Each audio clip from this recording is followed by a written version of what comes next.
Welcome to the Spiritual Chats podcast. I'm your host, Reed, also known as Emerald Lotus. Each week, I sit down with a unique guest to discuss various aspects of spirituality.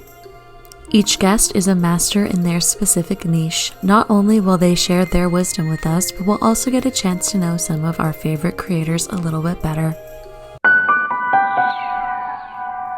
This week, I'm so excited to sit down with your fire sign bestie, also known as AlexReadsTarot, to chat about bridging the gap between using tarot knowledge and accessing intuition. There are 3 types of tarot readers, and I think one of them is objectively better at their craft than the other 2 types.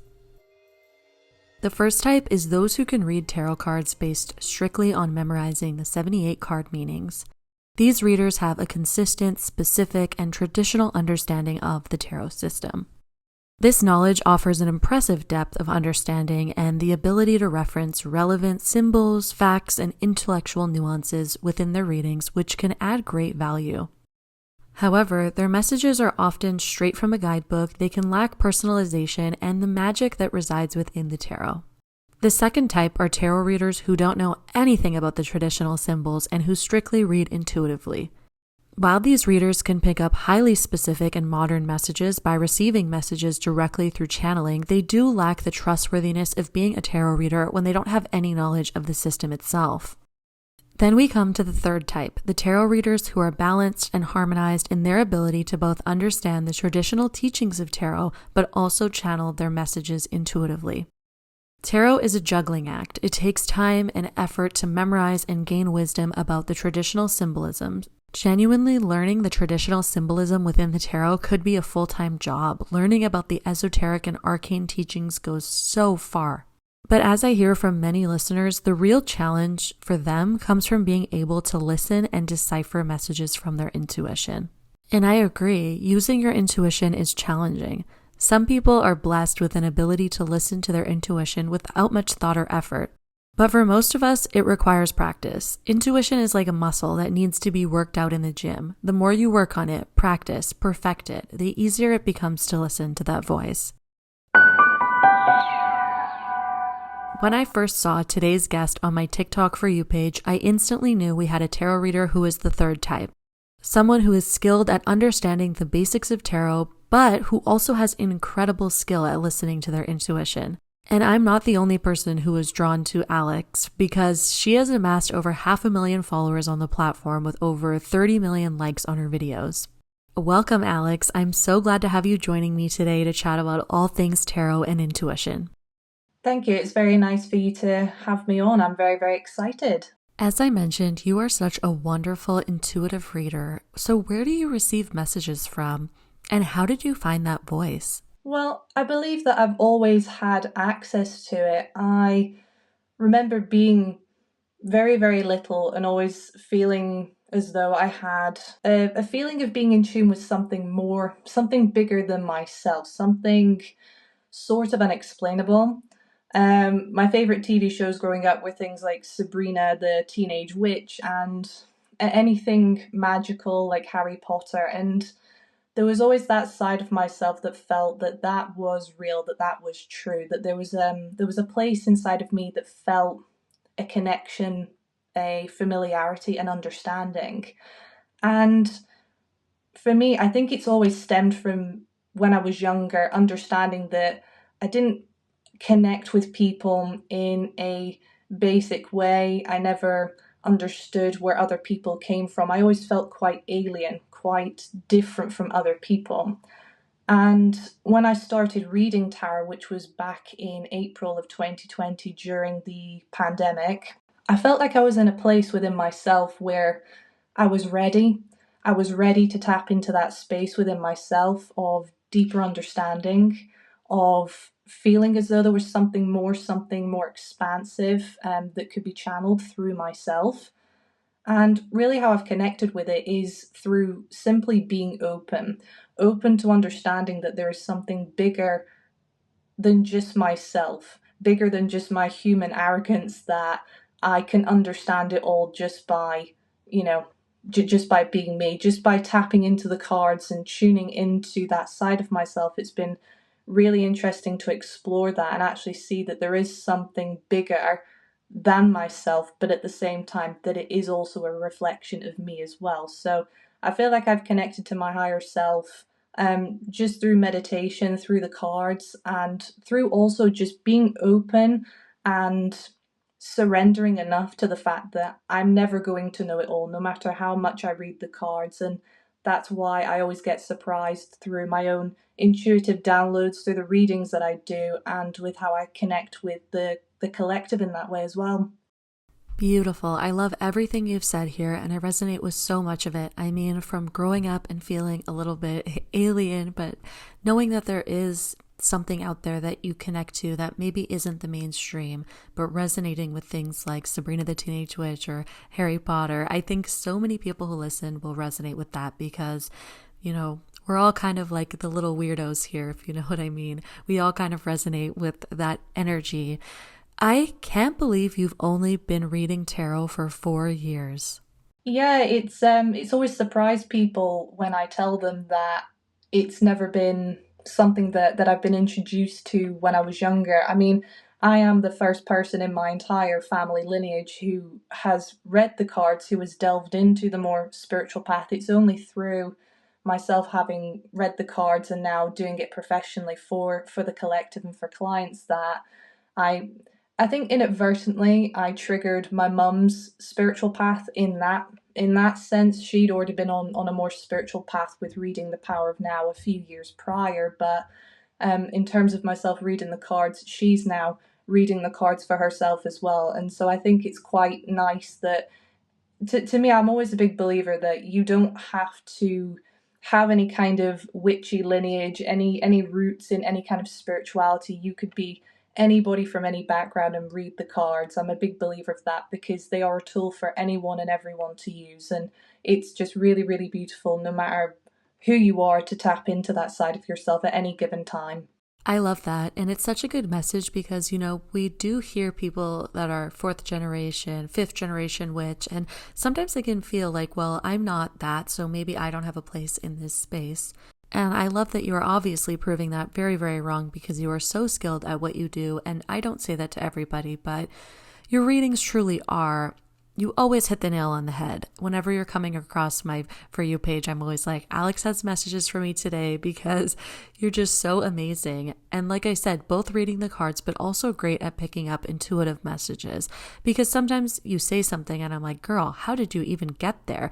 But yes, absolutely correct. And when you receive intuitive messages, how did they come through for you? Is it a thought, an idea, or are you just sort of channeling that energy?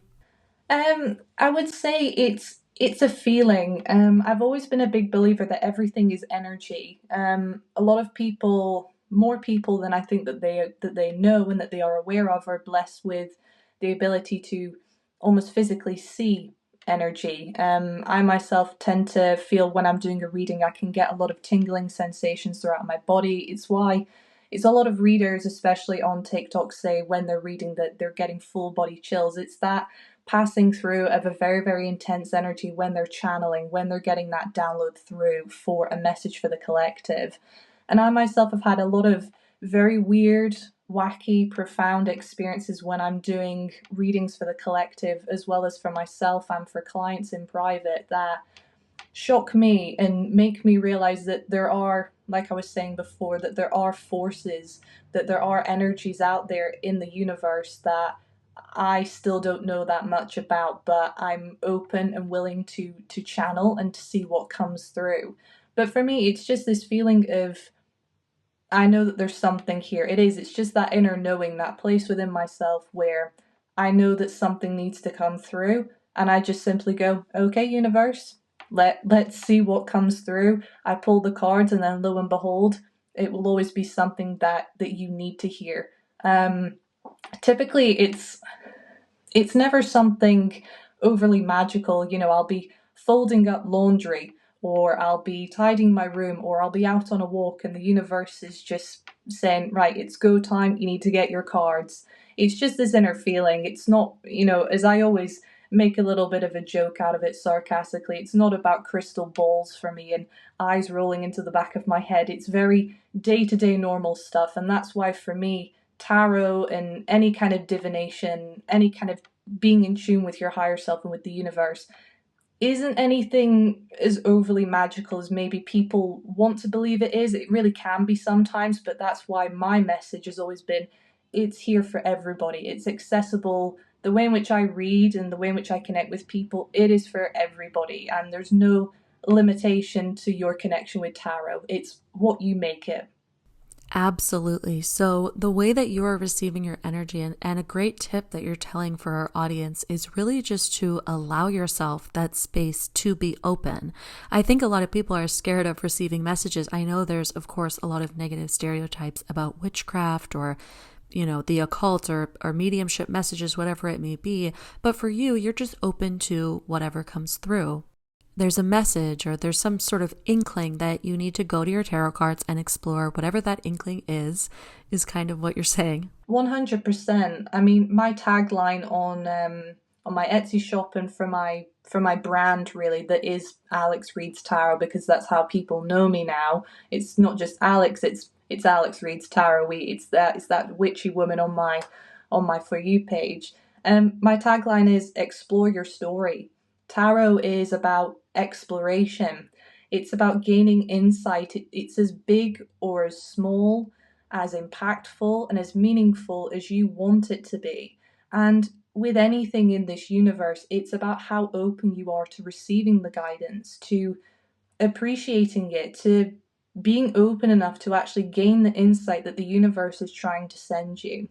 And on one level, I have laughed about it, but it's almost quite saddening to see for some people, because I am very open and I'm very in tune, and that is the message that I want to encourage for other people to have in any sense, in any kind of exploration with divination, is this whole stigma that is attached to consorting with demons, to it being blasphemous, with it being, a lot of times I get told that what I'm doing is wrong, that I'm going to hell, that it is demonic, that I should turn towards the light.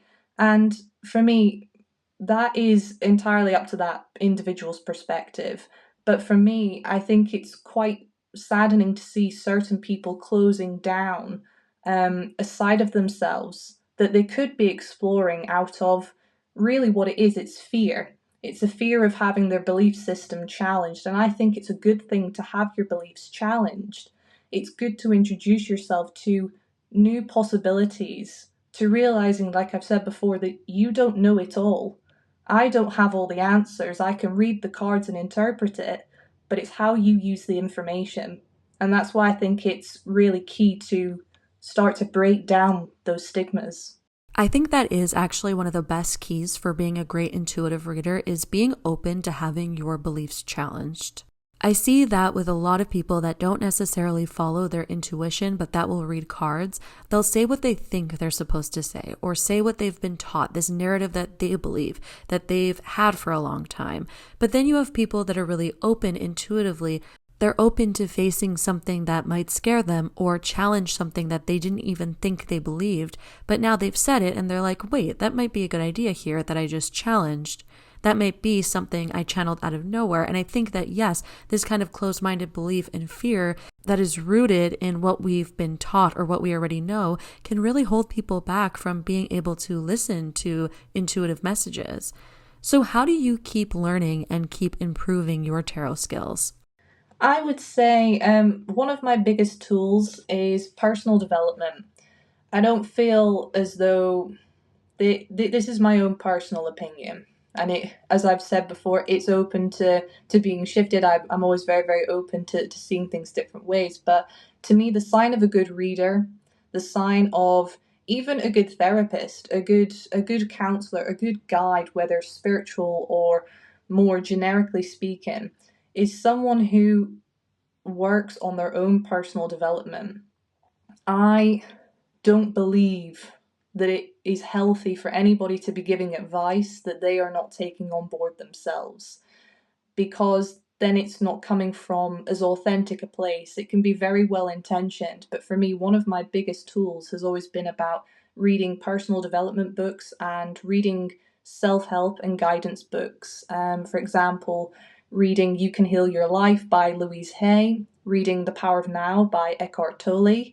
I think it's been really, really key for me to continue my own personal development journey, because that's helped me to gain more understanding into how other people may be struggling. We all struggle in our own ways, and any reader, any psychic, any medium out there that thinks that they have all the answers and that they are some kind of guru who can fix any issue, unfortunately is kidding themselves. You are human, you are flawed. And that for me has always been a very humbling acceptance that I need to continue my own personal development journey in order to give my clients and my collective the most raw and authentic guidance, because then I can understand where it's coming from.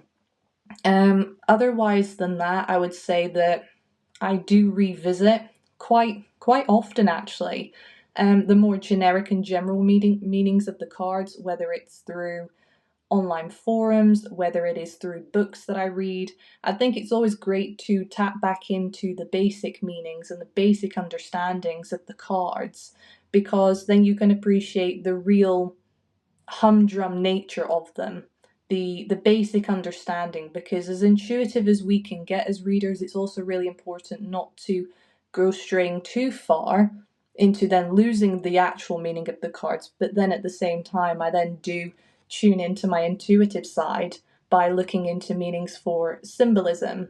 On some of the cards that I've got, you've got symbols like the Ouroboros and different symbology. So then I then deeper tap into my intuition that way.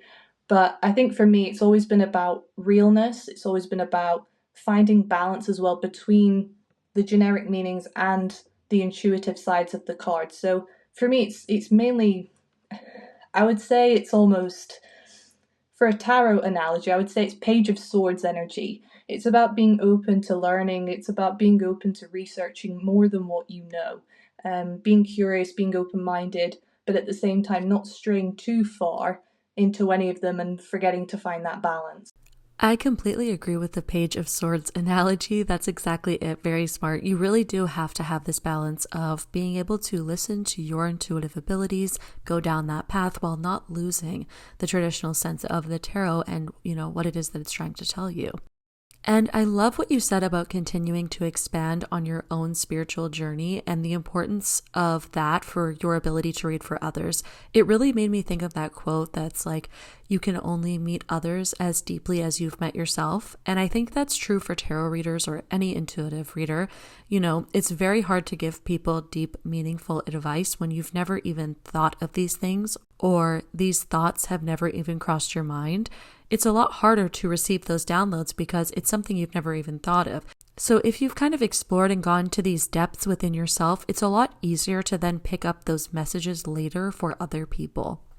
No, I totally agree. I mean, I myself, on a more personal note, um, I've dealt with depression. I've dealt with anxiety. I used to have episodes of depersonalization, derealization. So in terms of struggling with the mental health side of things, I'm always fully aware that when people make remarks about tarot feeding their delusions, at first it used to really worry me, but then I've also come to learn and to understand, as I tell my audience now, that personal discernment is really, really key. But in having those experiences myself, I can understand them when I'm helping clients who are maybe in that space themselves. I can furtherly appreciate, I maybe don't know exactly what they're going through down to a T, but I can appreciate that. Like, I've read on books about grief. I've learned on books from different religions, such as Buddhism and Christianity, because I grew up in going to a Catholic primary school and Catholic high school before I moved up to Scotland. And so for me, it comes really down to, cultural heritage side of things, different religious aspects, mental health issues that we all struggle with, and also understanding through reading books about different kinds of relationships, monogamy, polyamorous. I'm very curious about different things, because for me, if I can understand at least the basic understandings of these different areas of many, many different people's lives. Like you say, it's about them being able to harness more of an understanding about that person's situation. Whether, whether I ever find a client who wants to talk about any of those things, it's at least for me to have that basic understanding. So then when information is then coming through the cards, of course, with the basic understanding, I can interpret it, but then on a more intuitive level, I can then tap into it better. So I 100% agree with what you've said. Absolutely. It adds another layer of depth and even just empathy to understanding people better because, I mean, we have all been through so much individually. It can be hard to connect with people sometimes and to really meet them where they are.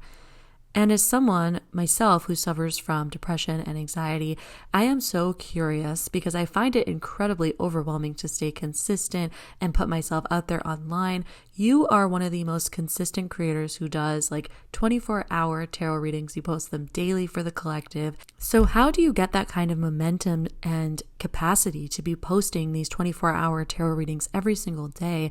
And how did you get the confidence to start posting yourself online and kind of step away from a fear of being perceived? I won't lie, it took quite a lot of guts. I myself am someone who, as I've said, I've struggled with a lot of anxiety through most of my life. That is something that I can say is part of my lineage. It's maybe not the witchy side of things, isn't, but the anxiety definitely is. As I think most of us can relate to that. But for me, I've definitely seen it as a blessing in disguise. Anxiety has stopped me from doing a lot over my life. I have a fear of getting on a plane that stopped me from going on holidays, but I'm gradually overcoming that now by, well, booking myself holidays and going out and doing things and being more social. But for me, the biggest thing that I would say has helped me overcome the anxiety more so has actually been by starting social media. At first, it was really difficult to get started. All I would think about, all I would worry about is if people who knew me from high school, people in my local area, because where I live, it's not somewhere massive like London where you would never bump into someone twice. You bump into the same people quite regularly, and so posting this kind of content, it's not the same as people posting MUAs and, makeup looks. It's very unconventional. It's very, very different. And as we've talked about, it has a lot of stigma attached to it that really does make you seem very, very weird. As I'm sure that we've all been called in terms of delving into this side of ourselves. But for me, I think I stay consistent in the fact that I showed up one day, I put my face on camera, and I kept doing it. And I kept meeting that anxiety with grace, with understanding that I felt that there was something here that I was meant to do. There was a calling here that I needed to do it, and I needed to put my own pride aside, being that anxiety, and actually show up for the collective. And that's what I continue to do every day. And I think for me, it's been easier to stay consistent because now I'm taking active well-being breaks for myself. Sometimes the constant engagement with the collective can get a bit difficult. At the end of the day, I'm not superhuman, this superhuman spiritual guru. I am just a woman. You are but a girl. 100%. I'm but a woman on your For You page with her cards ready to dish some dirt. But I do need to take breaks for myself as well, and I've had to accept that. I have my Chiron in Capricorn for my astrologers in the chat, and Lord knows I've had a need to prove myself by working myself sick for many, many years, physically ill, and I've just had to accept that isn't going to be how I'm going to do it. I need to be consistent, but also needing to take care of myself because, as I've said before, I need to also be the person who sets the example for my collective. I would be a fraud if I came on your For You page with a reading saying that you need to rest, and then I'm over here breaking my back, overworking myself. So I also have to live by my own advice and the guidance that comes through for me and the collective. Um, 100%. It's really, really key to also, for me to be listening as well, audibly to the readings that come through, because I also then maybe need to reflect on, is that maybe applicable to myself? But I think my motivation for showing up every single day, most people know me for the 24-hour collective readings. I think my motivation is just helping people and connecting with other like-minded individuals, and just genuinely being excited. I'm really intrigued as to what is coming through, and it's like any other creator says, it is the people that you connect with that make it possible. It is you guys, it is the collective that makes it possible, and it's so exciting and enthralling to connect with every single person every single day through the work that I do.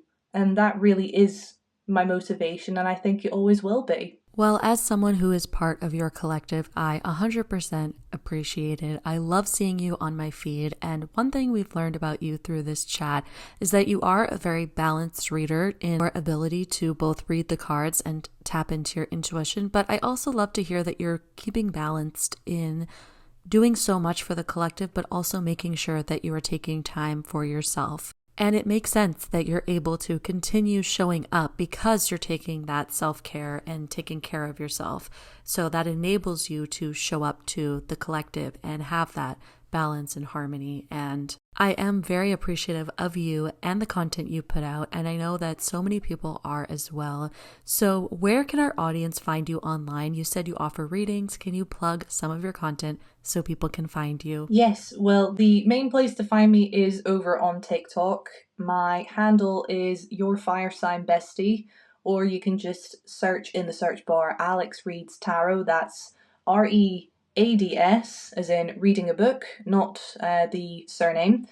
I've also got an Instagram, which is Alex Reads Tarot Official, all one word.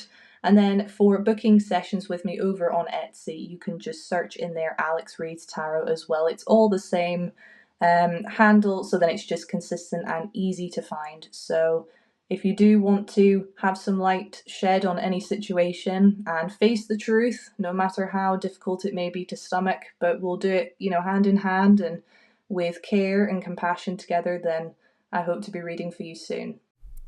Thank you so much for being here, Alex. Thank you so much for your time, and as well for your support as well. I really, really do appreciate it. And for everybody else listening, thank you so much for supporting me and giving me the encouragement to keep showing up. And you are an amazing collective, and I really want to take the opportunity to say well done for showing up every single day. You're trying your best, and you really, really should be proud of yourself for at least giving it your best shot and to keep on healing, because you are doing yourself proud. Such wise words from a wonderful woman. Thank you so much, Alex. To stay up to date with the Spiritual Chats podcast, you can find me on Instagram at Spiritual Chats Pod. All links to Alex and everything listed in this podcast you can find over on that Instagram account. I thank you so much for being here, and I will see you next week.